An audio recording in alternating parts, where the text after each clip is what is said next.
Hey everybody, it's Drew with Universal Audio, and in today's Spotlight, it's all about guitar. I've got a two-part guitar mixing series here for you, and in this first video, we're gonna focus on the tone. And actually, I'm gonna throw in a bonus recording and editing tip for you as well. And then in video 2, we'll cover adding effects to guitars to add width, depth, and dimension. I've got a lot to cover, so let's get part 1 started right now. And actually, the first thing I have for you is a recording tip. And that is that you should never record your mic'd up guitar amp without simultaneously tracking a DI.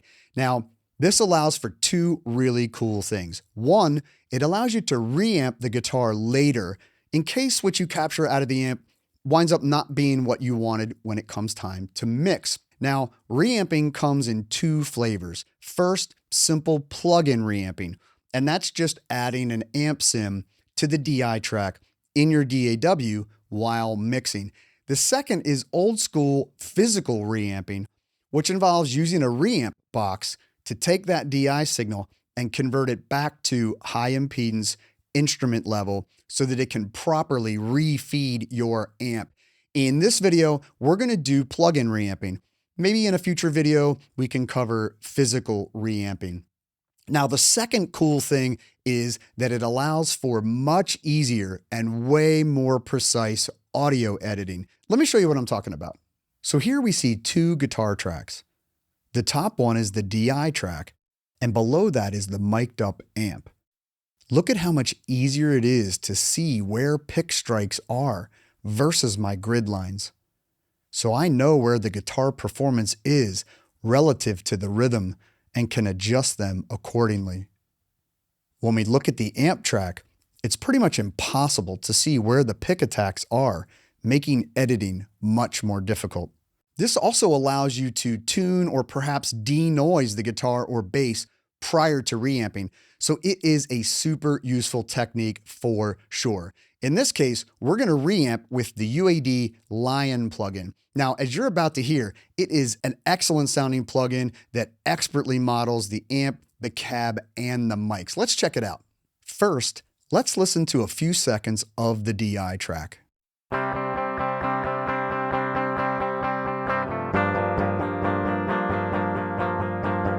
Not exactly the rock sound we're looking for. Time to add Lion.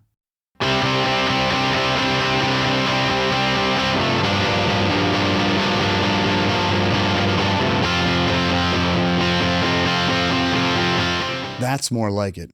It's sounding really good, but even an amazing amp sim like Lion needs to be processed to fit into your mix. And the first thing I always do is add the Studer A800 tape plugin. Guitars always sound better tracked to 2-inch, and I've got it set to 15 inches per second.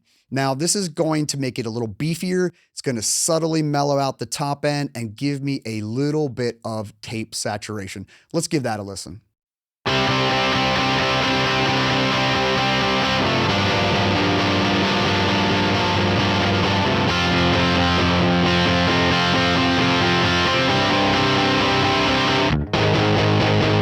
Super subtle, just like real tape machines are. Now, next up is some beautiful vintage, colorful EQ. In this case, the Pultec MEQ5. Here, I'm doing a fairly big mid-range cut, and then adding some oomph around 200. And notice that since the cut is pretty deep, I'm compensating by upping the output so that I get a proper A-B comparison that is level matched.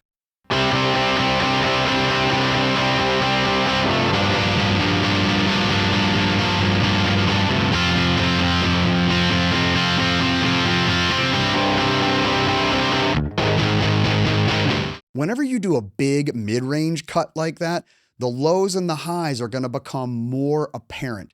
So let's follow it up with the Pultec HLF3, and I just wanna shave off stuff below 50 and get rid of a little bit of the buzziness above 6K. Let's see what that sounds like.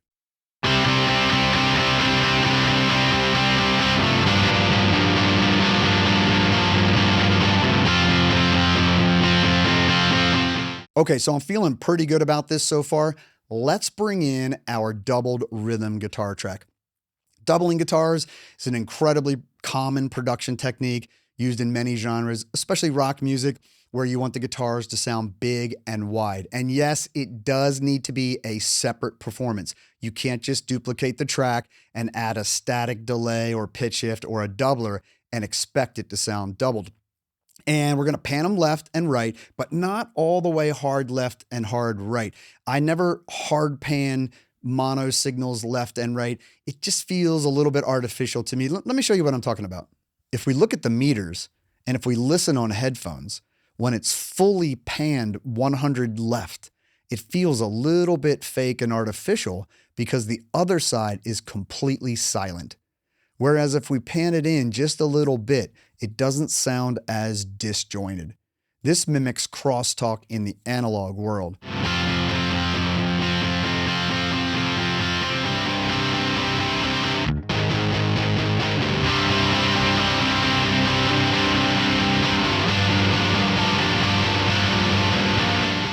Be sure to try this for yourself and see what you think. Okay, so we're not done just yet. These guitars are sounding really good, but I do want to add a little bit more polish and glue them together. So to do that, I'm going to add 2 more plugins onto the guitar subgroup so that they impact the 2 guitars together. This is key.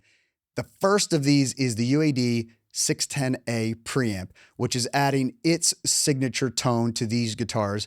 And then I'm going to follow it up with the ATR 102, which is adding more tape, glue, and magic again to the combined guitar tracks. Now, you might think this is a lot, but remember, we started with a raw DI signal, and we're having to manually recreate all the sonic magic that would have happened if this were done in a real studio. So these last 2 processes are subtle, but are going to give these guitars the final polish they need in this mix. Let's check it out.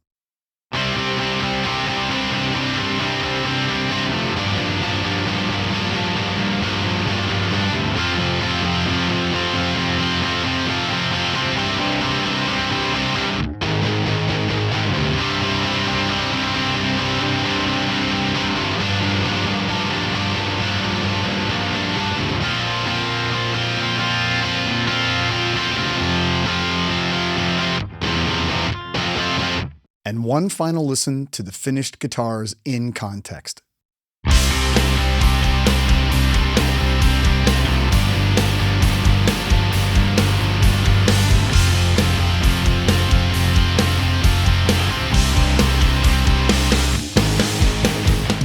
All right, so there you have it, our completed guitar tone.